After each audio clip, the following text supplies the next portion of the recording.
Paper 155, Fleeing Through Northern Galilee. Soon after landing near Kheresa on this eventful Sunday, Jesus and the 24 went a little way to the north, where they spent the night in a beautiful park south of Bethsaida-Julias. They were familiar with this camping place, having stopped there in days gone by. Before retiring for the night, the Master called his followers around him and discussed with them the plans for their projected tour through Bithynia and northern Galilee to the Phoenician coast. "Why do the heathen rage?" said Jesus. "You should all recall how the psalmist spoke of these times, saying, 'Why do the heathen rage, and the peoples plot in vain? The kings of the earth set themselves, and the rulers of the people take counsel together against the Lord and against his anointed, saying, Let us break the bonds of mercy asunder, and let us cast away the cords of love.' Today you see this fulfilled before your eyes, but you shall not see the remainder of the psalmist's prophecy fulfilled, for he entertained erroneous ideas about the Son of Man and his mission on earth. My kingdom is founded on love, proclaimed in mercy, and established by unselfish service.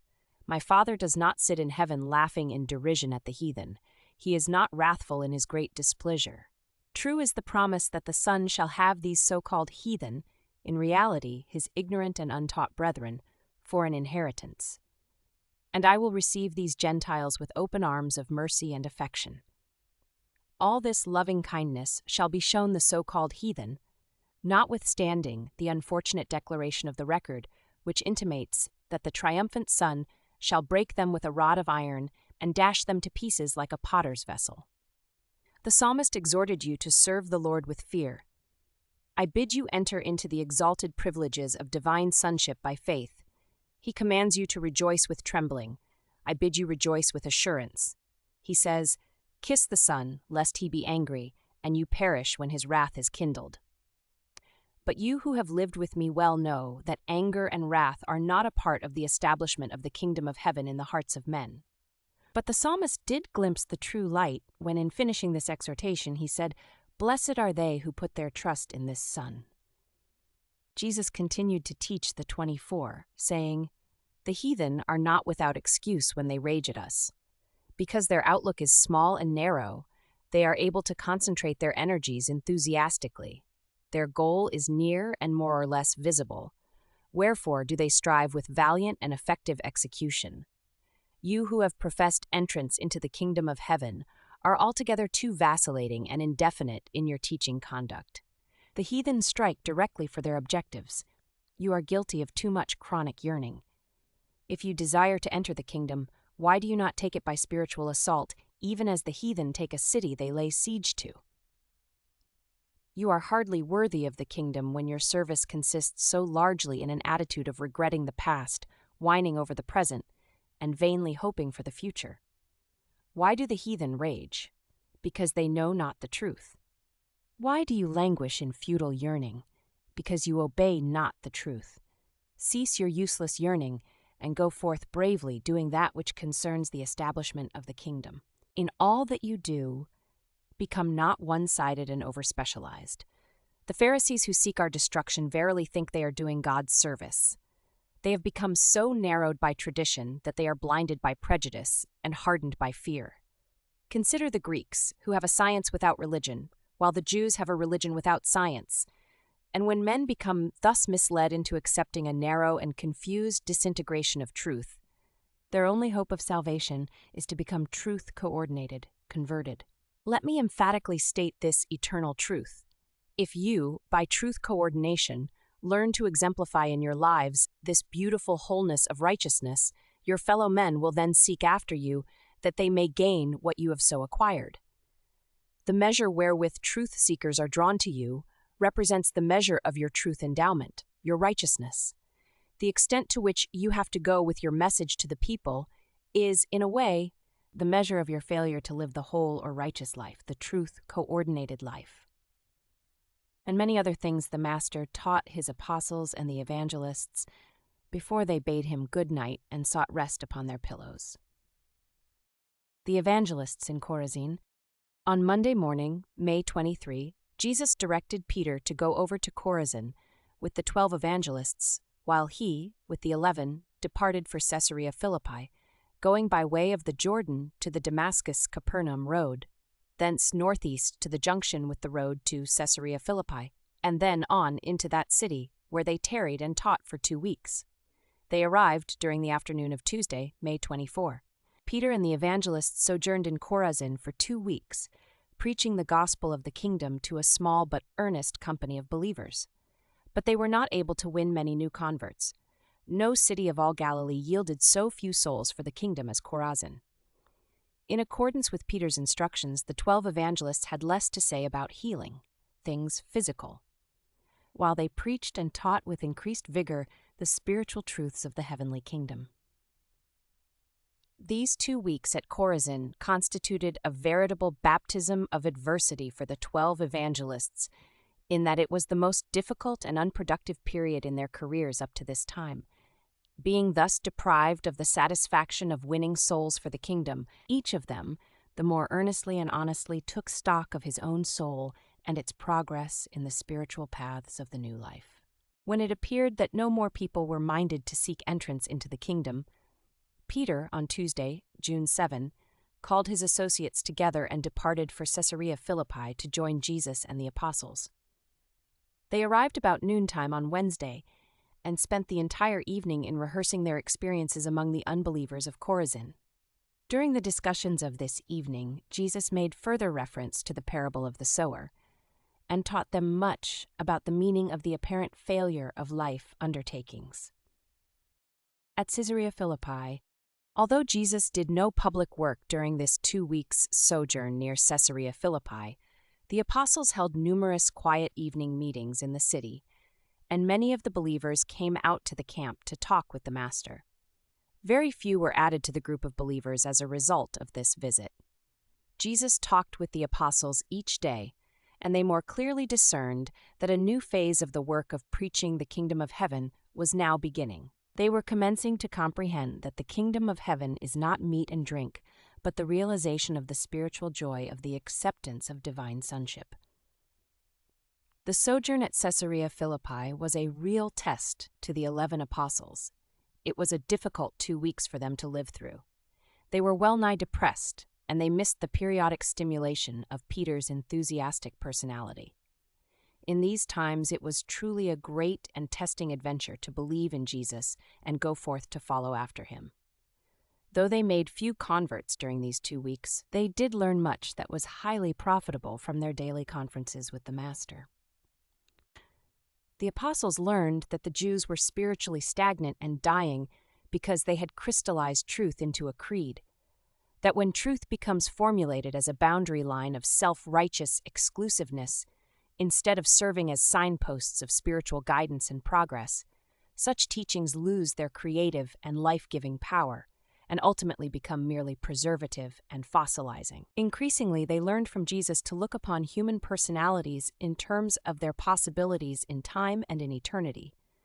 They learned that many souls can best be led to love the unseen God by being first taught to love their brethren whom they can see. And it was in this connection that new meaning became attached to the Master's pronouncement concerning unselfish service for one's fellows. Inasmuch as you did it to one of the least of my brethren, you did it to me. One of the great lessons of this sojourn at Caesarea had to do with the origin of religious traditions, with the grave danger of allowing a sense of sacredness to become attached to non-sacred things, common ideas, or everyday events. From one conference, they emerged with the teaching that true religion was man's heartfelt loyalty to his highest and truest convictions. Jesus warned his believers that, if their religious longings were only material, increasing knowledge of nature would, by progressive displacement of the supposed supernatural origin of things, ultimately deprive them of their faith in God. But that, if their religion were spiritual, never could the progress of physical science disturb their faith in eternal realities and divine values. They learned that, when religion is wholly spiritual in motive, it makes all life more worthwhile, filling it with high purposes, dignifying it with transcendent values, inspiring it with superb motives, all the while comforting the human soul with a sublime and sustaining hope. True religion is designed to lessen the strain of existence. It releases faith and courage for daily living and unselfish serving. Faith promotes spiritual vitality and righteous fruitfulness. Jesus repeatedly taught his apostles that no civilization could long survive the loss of the best in its religion. And he never grew weary of pointing out to the 12 the great danger of accepting religious symbols and ceremonies in the place of religious experience. His whole earth life was consistently devoted to the mission of thawing out the frozen forms of religion into the liquid liberties of enlightened sonship. On the way to Phoenicia, on Thursday morning, June 9, after receiving word regarding the progress of the kingdom brought by the messengers of David from Bethsaida, this group of 25 teachers of truth left Caesarea Philippi to begin their journey to the Phoenician coast. They passed around the marsh country by way of Luz to the point of junction with the Magdala-Mount Lebanon Trail Road, thence to the crossing with the road leading to Sidon, arriving there Friday afternoon. While pausing for lunch under the shadow of an overhanging ledge of rock near Luz, Jesus delivered one of the most remarkable addresses which his apostles ever listened to throughout all their years of association with him. No sooner had they seated themselves to break bread than Simon Peter asked Jesus, "Master, since the Father in heaven knows all things, and since his Spirit is our support in the establishment of the kingdom of heaven on earth, why is it that we flee from the threats of our enemies? Why do we refuse to confront the foes of truth?" But before Jesus had begun to answer Peter's question, Thomas broke in, asking, "Master, I should really like to know just what is wrong with the religion of our enemies at Jerusalem. What is the real difference between their religion and ours? Why is it we are at such diversity of belief when we all profess to serve the same God?" And when Thomas had finished, Jesus said, "While I would not ignore Peter's question, knowing full well how easy it would be to misunderstand my reasons for avoiding an open clash with the rulers of the Jews at just this time, still, it will prove more helpful to all of you if I choose rather to answer Thomas's question. And that I will proceed to do when you have finished your lunch." The Discourse on True Religion. This memorable discourse on religion, summarized and restated in modern phraseology, gave expression to the following truths. While the religions of the world have a double origin, natural and revelatory, at any one time and among any one people, there are to be found three distinct forms of religious devotion. And these three manifestations of the religious urge are: Number 1. Primitive religion. The semi-natural and instinctive urge to fear mysterious energies and worship superior forces, chiefly a religion of the physical nature, the religion of fear. Number 2. The religion of civilization. The advancing religious concepts and practices of the civilizing races, the religion of the mind, the intellectual theology of the authority of established religious tradition. Number 3. True religion, the religion of revelation. The revelation of supernatural values, a partial insight into eternal realities, a glimpse of the goodness and beauty of the infinite character of the Father in heaven, the religion of the Spirit as demonstrated in human experience. The religion of the physical senses and the superstitious fears of natural man, the Master refused to belittle, though he deplored the fact that so much of this primitive form of worship should persist in the religious forms of the more intelligent races of mankind. Jesus made it clear that the great difference between the religion of the mind and the religion of the Spirit is that, while the former is upheld by ecclesiastical authority, the latter is wholly based on human experience. And then the Master in his hour of teaching went on to make clear these truths. Until the races become highly intelligent and more fully civilized, there will persist many of those childlike and superstitious ceremonies which are so characteristic of the evolutionary religious practices of primitive and backward peoples.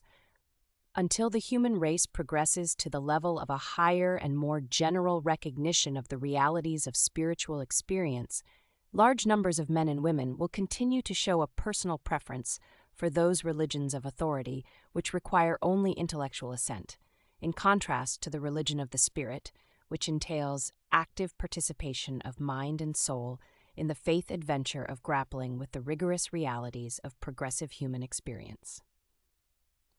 The acceptance of the traditional religions of authority presents the easy way out for man's urge to seek satisfaction for the longings of his spiritual nature.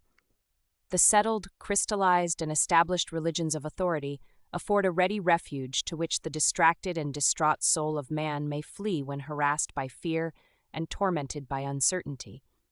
Such a religion requires of its devotees, as the price to be paid for its satisfactions and assurances, only a passive and purely intellectual assent. And for a long time there will live on earth those timid, fearful, and hesitant individuals who will prefer thus to secure their religious consolations. Even though, in so casting their lot with the religions of authority, they compromise the sovereignty of personality, debase the dignity of self-respect, and utterly surrender the right to participate in that most thrilling and inspiring of all possible human experiences, the personal quest for truth. The exhilaration of facing the perils of intellectual discovery, the determination to explore the realities of personal religious experience, the supreme satisfaction of experiencing the personal triumph of the actual realization of the victory of spiritual faith over intellectual doubt as it is honestly won in the supreme adventure of all human existence. Man seeking God for himself and as himself, and finding him. The religion of the Spirit means effort, struggle, conflict, faith, determination, love, loyalty, and progress. The religion of the mind, the theology of authority, requires little or none of these exertions from its formal believers. Tradition is a safe refuge and an easy path for those fearful and half-hearted souls who instinctively shun the spirit struggles and mental uncertainties associated with those faith voyages of daring adventure out upon the high seas of unexplored truth in search for the farther shores of spiritual realities as they may be discovered by the progressive human mind and experienced by the evolving human soul. And Jesus went on to say, "At Jerusalem the religious leaders have formulated the various doctrines of their traditional teachers and the prophets of other days into an established system of intellectual beliefs, a religion of authority. The appeal of all such religions is largely to the mind. And now are we about to enter upon a deadly conflict with such a religion, since we will so shortly begin the bold proclamation of a new religion, a religion which is not a religion in the present-day meaning of that word, a religion that makes its chief appeal to the divine spirit of my Father, which resides in the mind of man. A religion which shall derive its authority from the fruits of its acceptance, that will so certainly appear in the personal experience of all who really and truly become believers in the truths of this higher spiritual communion."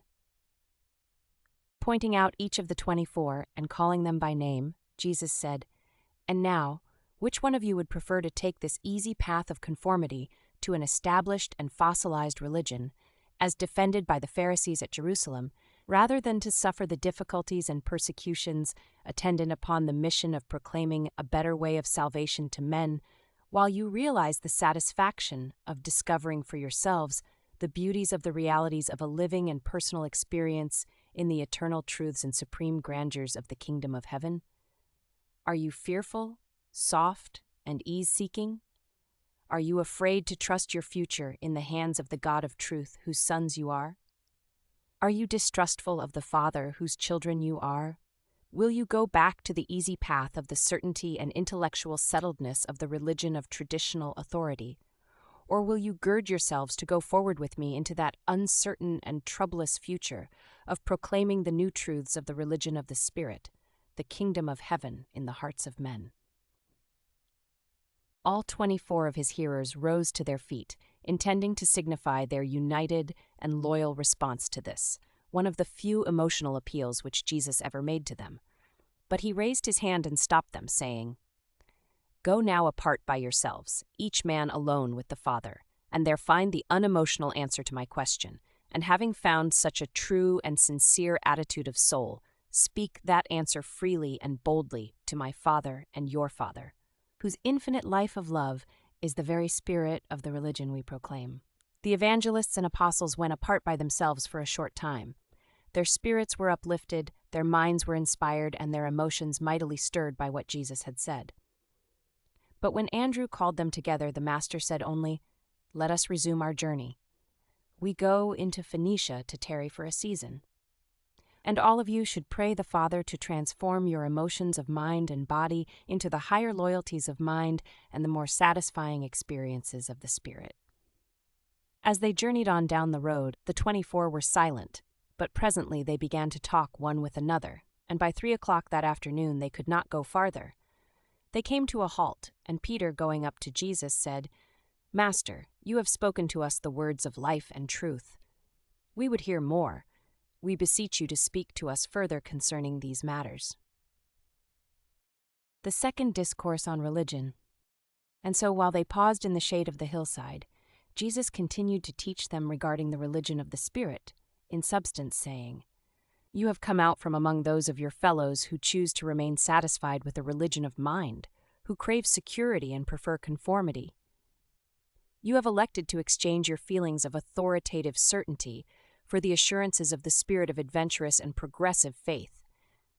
You have dared to protest against the grueling bondage of institutional religion and to reject the authority of the traditions of record, which are now regarded as the Word of God. Our father did indeed speak through Moses, Elijah, Isaiah, Amos, and Hosea, but he did not cease to minister words of truth to the world when these prophets of old made an end of their utterances. My Father is no respecter of races or generations, in that the word of truth is vouchsafed one age and withheld from another. Commit not the folly of calling that divine which is wholly human, and fail not to discern the words of truth which come not through the traditional oracles of supposed inspiration. I have called upon you to be born again, to be born of the Spirit. I have called you out of the darkness of authority and the lethargy of tradition, into the transcendent light of the realization of the possibility of making for yourselves the greatest discovery possible for the human soul to make, the supernal experience of finding God for yourself, in yourself, and of yourself, and of doing all this as a fact in your own personal experience. And so may you pass from death to life, from the authority of tradition to the experience of knowing God. Thus will you pass from darkness to light, from a racial faith inherited to a personal faith achieved by actual experience. And thereby will you progress from a theology of mind handed down by your ancestors to a true religion of spirit, which shall be built up in your souls as an eternal endowment. Your religion shall change from the mere intellectual belief in traditional authority to the actual experience of that living faith which is able to grasp the reality of God and all that relates to the divine spirit of the Father. The religion of the mind ties you hopelessly to the past. The religion of the Spirit consists in progressive revelation and ever beckons you on toward higher and holier achievements in spiritual ideals and eternal realities. While the religion of authority may impart a present feeling of settled security, you pay for such a transient satisfaction the price of the loss of your spiritual freedom and religious liberty. My Father does not require of you as the price of entering the kingdom of heaven that you should force yourself to subscribe to a belief in things which are spiritually repugnant, unholy, and untruthful. It is not required of you that your own sense of mercy, justice, and truth should be outraged by submission to an outworn system of religious forms and ceremonies. The religion of the Spirit leaves you forever free to follow the truth wherever the leadings of the Spirit may take you. And who can judge? Perhaps this Spirit may have something to impart to this generation which other generations have refused to hear. Shame on those false religious teachers who would drag hungry souls back into the dim and distant past, and there leave them. And so are these unfortunate persons doomed to become frightened by every new discovery, while they are discomfited by every new revelation of truth. The prophet who said he will be kept in perfect peace, whose mind is stayed on God, was not a mere intellectual believer in authoritative theology. This truth-knowing human had discovered God. He was not merely talking about God. I admonish you to give up the practice of always quoting the prophets of old and praising the heroes of Israel, and instead aspire to become living prophets of the Most High and spiritual heroes of the coming kingdom. To honor the God-knowing leaders of the past may indeed be worthwhile, but why, in so doing, should you sacrifice the supreme experience of human existence, finding God for yourselves and knowing Him in your own souls? Every race of mankind has its own mental outlook upon human existence. Therefore must the religion of the mind ever run true to these various racial viewpoints. Never can the religions of authority come to unification. Human unity and mortal brotherhood can be achieved only by and through the superendowment of the religion of the Spirit. Racial minds may differ, but all mankind is indwelt by the same divine and eternal Spirit. The hope of human brotherhood can only be realized when and as the divergent mind religions of authority become impregnated with and overshadowed by the unifying and ennobling religion of the Spirit, the religion of personal spiritual experience. The religions of authority can only divide men and set them in conscientious array against each other. The religion of the Spirit will progressively draw men together and cause them to become understandingly sympathetic with one another. The religions of authority require of men uniformity in belief, but this is impossible of realization in the present state of the world. The religion of the Spirit requires only unity of experience, uniformity of destiny, making full allowance for diversity of belief. The religion of the Spirit requires only uniformity of insight, not uniformity of viewpoint and outlook. The religion of the Spirit does not demand uniformity of intellectual views, only unity of spirit feeling. The religions of authority crystallize into lifeless creeds. The religion of the Spirit grows into the increasing joy and liberty of ennobling deeds of loving service and merciful ministration.